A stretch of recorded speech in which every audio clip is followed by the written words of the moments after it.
Today I'm reacting to Frieren episode 2. The next 3 episodes and full reaction are on Patreon. So I could not have loved the first episode more. I'm very excited to see what happens here.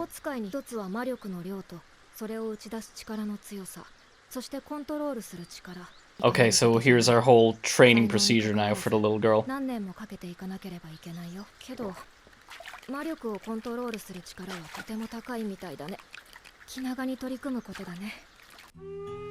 But of course, Frieren has a totally different idea of patience, given the fact that she can live for as long as she can. Absolutely in love with the music of this show. Oh, and this shot here, it's perfect. I love everything about this, really, I love everything. I'm really amazed, even just not even 2 episodes in, the amount of montages the show uses. Like, we're covering such a vast amount of time. It's already been 4 years. It's just so different from other shows.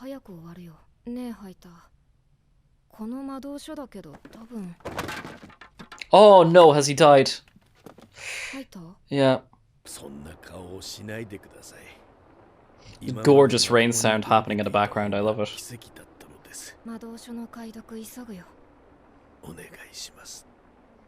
Onegaishimasu.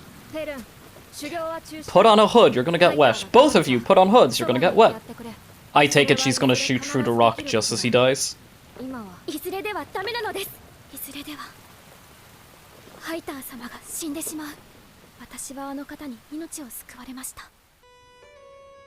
What happened to her family? Oh, gorgeous shot. And so interesting as well as seeing the landscape change over time.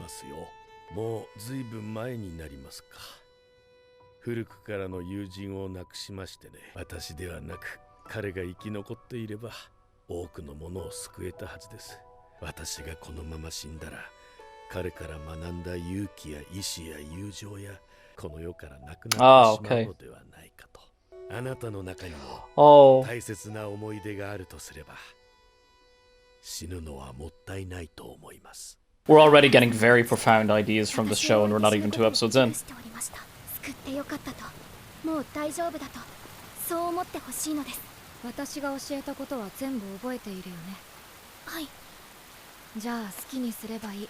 That's an interesting concept in the idea that Frieren is getting this coming of age transitioning into being a woman now. Just again, the idea of time being like a central theme of this show is something I'm absolutely in love with.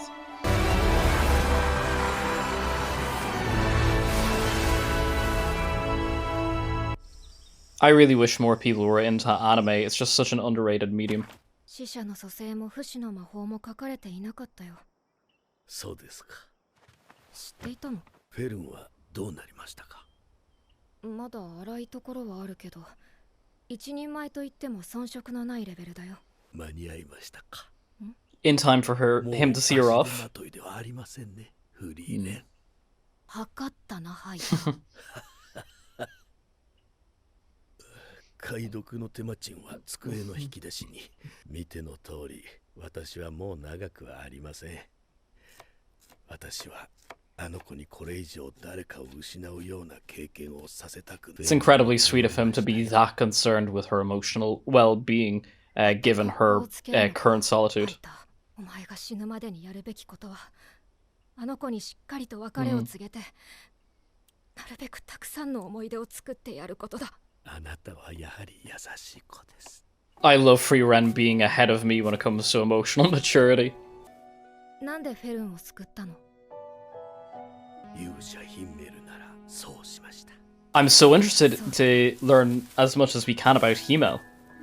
じゃあ私もそうするとさ。Ah, that's great.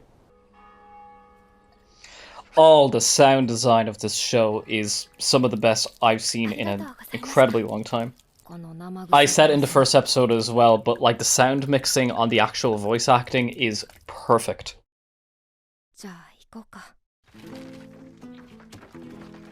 Another 26 years later.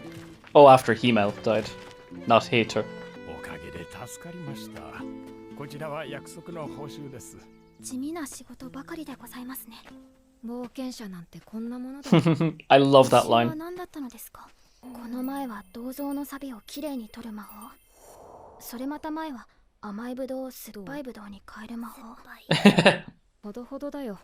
フェルンと同じで。少し違う。Her character is that of a researcher. I'm in love. It's so good. 同じだよ。私は薬草家だから教えられそうな魔法はないのだけれども。この地方の Oh, the way I'm just so in love with this show already. Like, it's unbelievable. I am in love with this show. 勇者ヒンメル様の像ですか。ひどいありさまでしょ。村の人たちはもう関心がないのよ。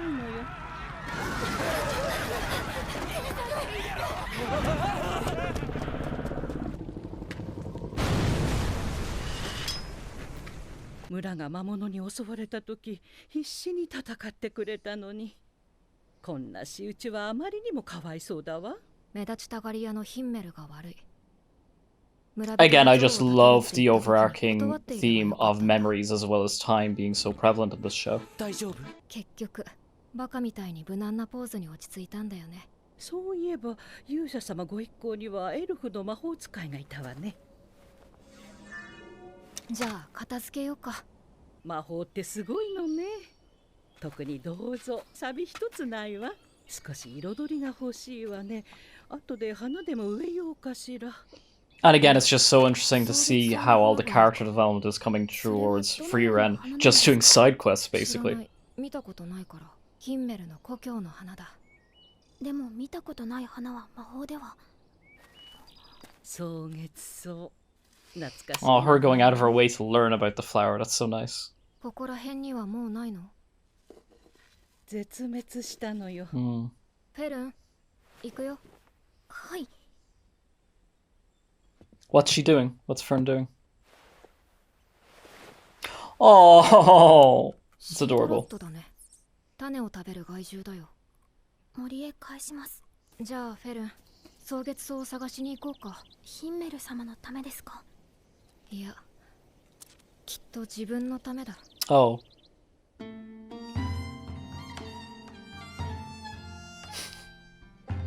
This is such an interesting story that we're getting so far. I mean, I just did not expect to be getting this from the opening 5 minutes of the show.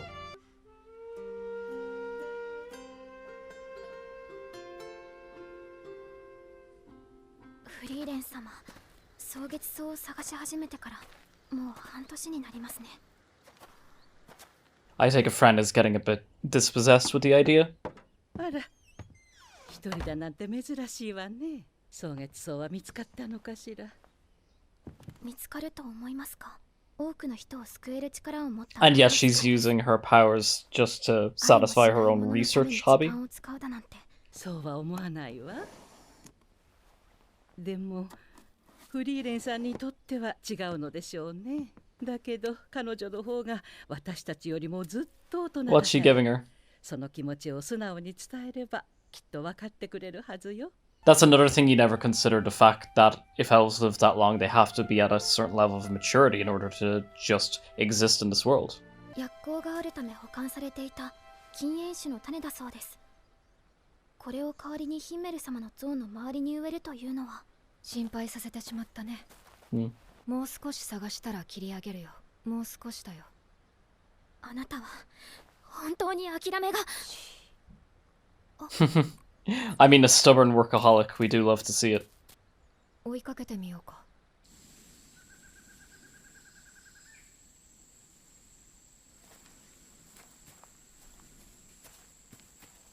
フリーレン様はなぜ魔法を集めているのですか？ただの趣味だよ。前はもっと無気力にダラダラと生きていたんだけどね。So when a person has this much life to live, they feel like the life would go to waste if they're sedentary?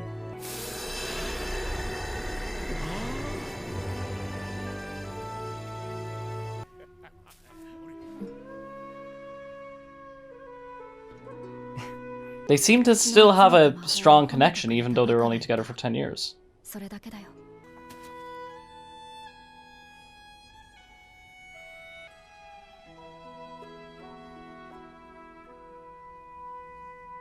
それ花弁だね。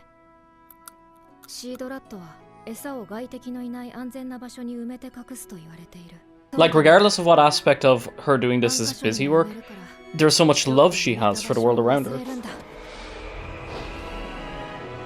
僕の故郷の花でね、とても美しいんだ。まあ、僕ほどではないんだけどね。Love that. そろそろ行こうか。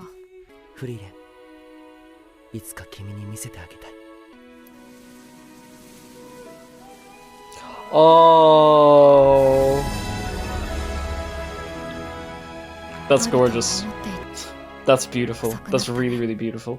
ヒメル、これで蒼月草の魔法が作れるよ。なんでそんなに魔法に一生懸命に。フェルンだって魔法使いになることを諦めなかった。別に魔法じゃなくたって。でも魔法を選んだ。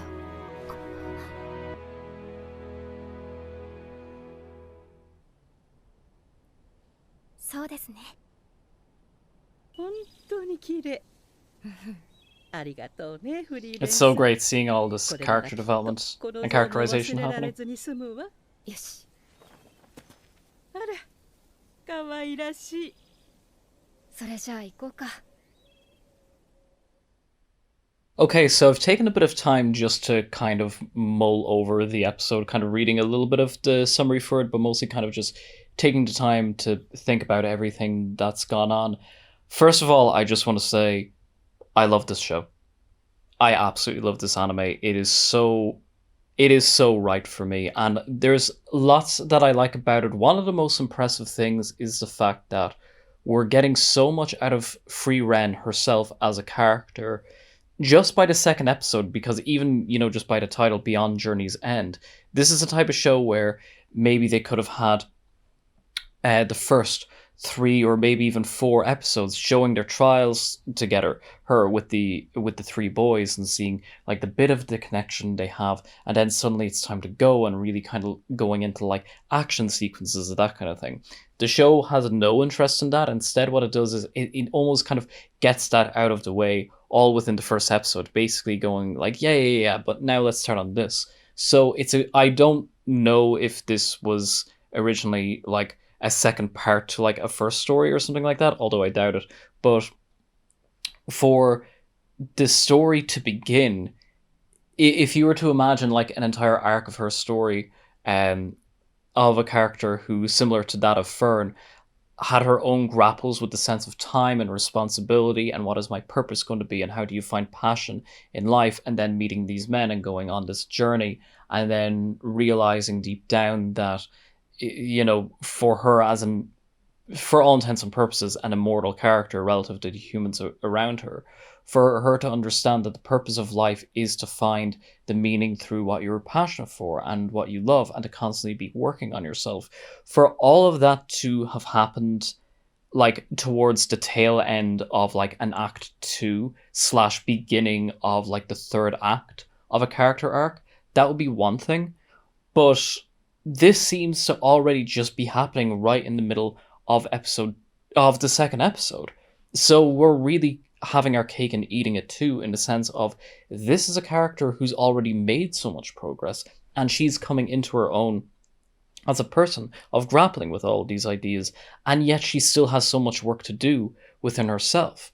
And it almost kind of feels like this is a weird comparison, but you'll probably know where I'm coming from with this. This is the reason why people are interested in superheroes and superhero stories, and then subsequently kind of fall off the idea once it's kind of early on into the story and they know it's going to be the same thing over and over again. It's because here's a person with these particular abilities, but they also need to be human enough that we actually care and want to see not only what happens to them, but just if there is going to be a story to tell.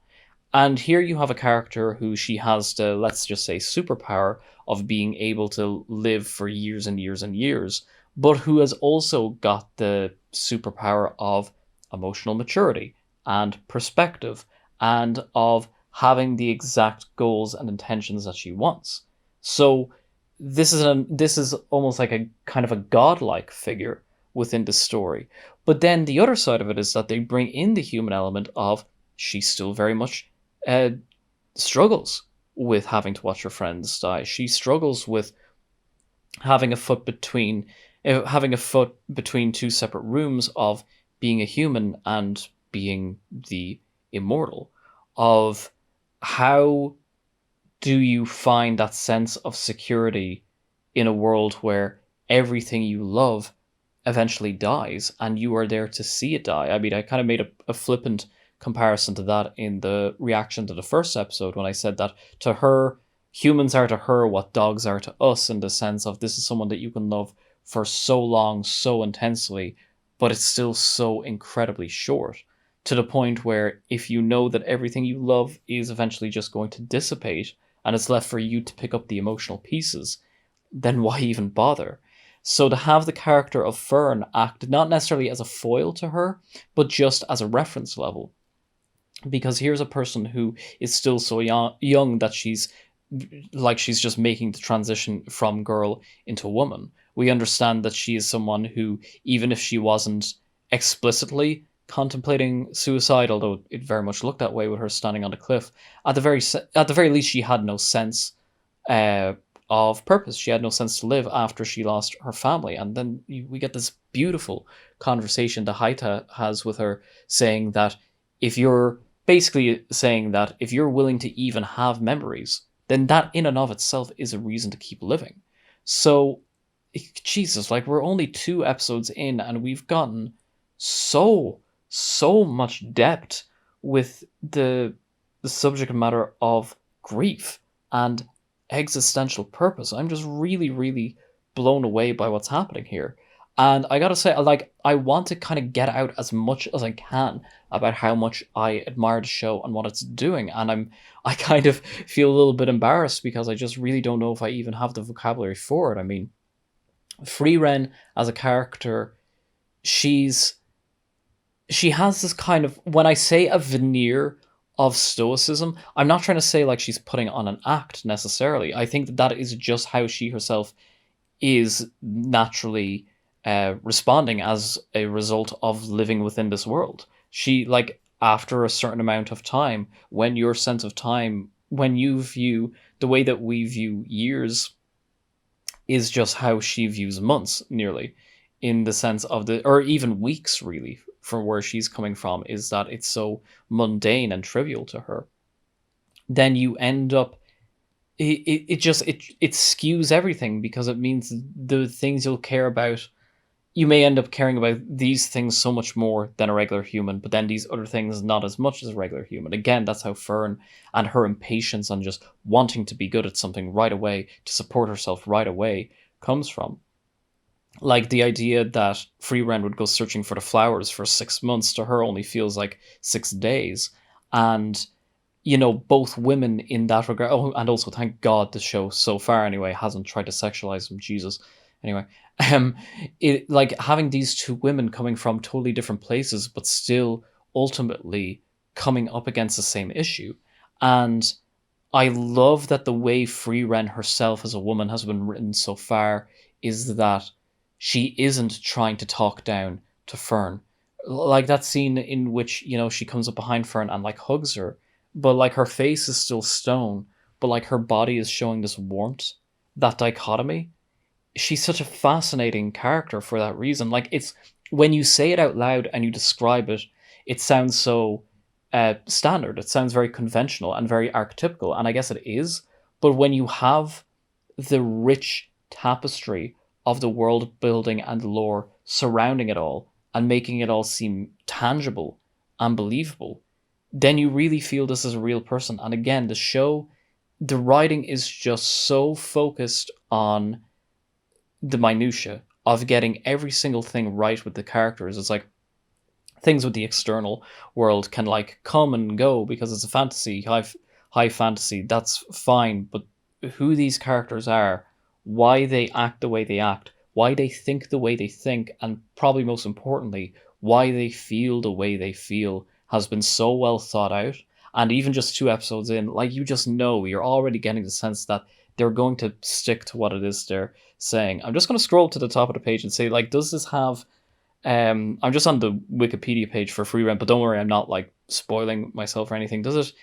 Yeah, genre-wise, it just says adventure, drama, fantasy, but I wonder if there's a particular name within anime slash manga for this particular type of story. Because as I said before, the only thing it's reminding me of that I have seen, and I haven't completed it, is Violet Evergarden. But just if you are this far into the review, I would just like to say for the record, this is exactly my cup of tea. I mean, it's part of the reason why I gravitate towards even Slice of Life as much as I do, because, even just thinking of the likes of Polar Bear Cafe or something like that, because it's all based on character interaction. But yeah, I mean, look, overall, I won't go on too much longer than I already have because I'm dying to see the next episode. But because I don't know how long these two characters are going to go on. I don't know how long Frieren is going to stick around with her necessarily, but for both of them to be going through this arc of trying, Frieren is on her way of trying to find a purpose,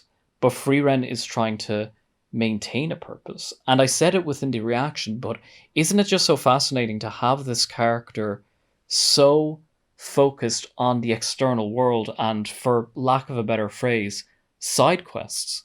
Frieren literally says it, right? She literally says to the old woman, like, Frieren, she has all this power and she could help so many people in so many ways. Why is she just doing this?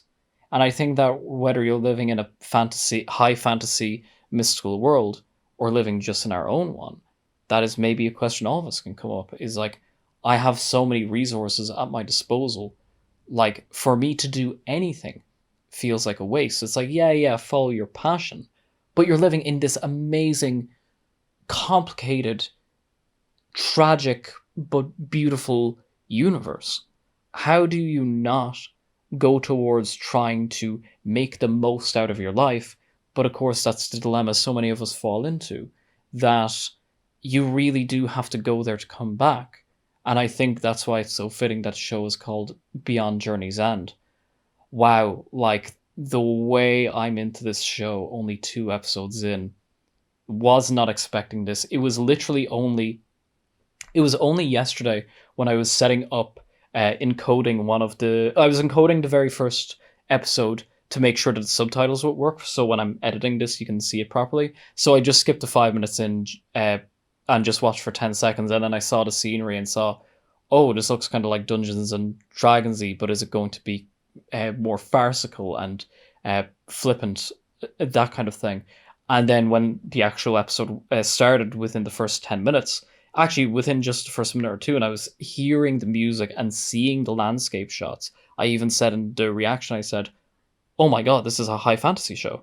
This just is high fantasy anime. I've never seen this, like done totally, like, straightforward, not like in any kind of tongue-in-cheek way. Like, they're playing it serious. Like, they're going for actual high fantasy in an anime show, but to also bring in a show that seems to be again, if without spoiling anything, and if you've made it this far into the review, if there's a particular term for these type of stories when they're character driven, but you see, like, all stories are kind of character driven, but something like, how do you describe a story that is this kind of, like, emotionally and existentially character driven, like, where it's really about the characters and everything that makes them tick, down to, like, an introspective character drama or an introspective character study? There has to be a name for this particular genre. But look, I think at this point I did have 1 or 2 other things in my head, but you know what, I don't want to go on for too much longer, because I could really talk about, like, all the little details with the plot, and especially, like, again, like, those montage sequences were just really, really a delight to see. I love them, but I think I will leave the reaction there because I'm just dying to get into seeing what happens next. So that's pretty much it. If you are a subscriber here on YouTube, or maybe you're one of my patrons, either way, I want to thank you so much for all your support. This is my favorite thing to do, and I'm really looking forward to being able to turn this into a full-time job one day. But be that as it may, I'm going to leave it there. Arigato gozaimasu. Thanks for watching.